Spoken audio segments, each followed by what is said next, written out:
ఇవన్నీ పోరాటాలు కావా? తెలంగాణ తెచ్చుకున్న సాఫల్య క్రమంలో ఎక్కడ దాగున్నావు రేవంత్ రెడ్డి? నీ బతికెక్కడ రేవంత్ రెడ్డి? నీ స్థానం ఎక్కడ రేవంత్ రెడ్డి? నువ్వు ఉన్న ప్రదేశం ఎక్కడ రేవంత్ రెడ్డి?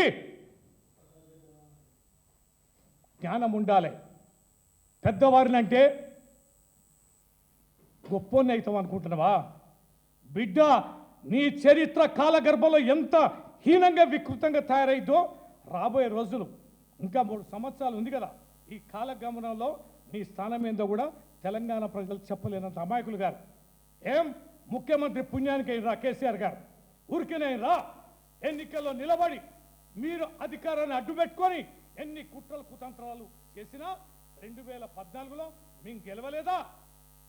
గెలిస్తే కదా ముఖ్యమంత్రి అయింది. గెలిస్తే కదా చేసిన పనులన్నీ.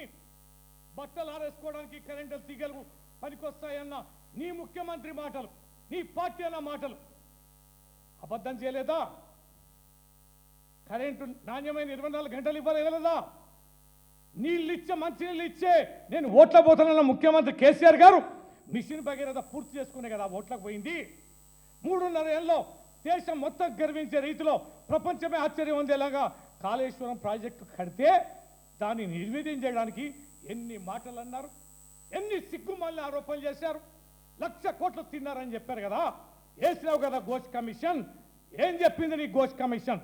ఎన్ని వేల కోట్ల రూపాయల అవినీతి జరిగిందని నీ ఘోష్ కమిషన్ చెప్పింది. నివేదిక ఇచ్చింది కదా, తలకాయ ఎక్కడ పెట్టుకున్నావు రేవంత్ రెడ్డి?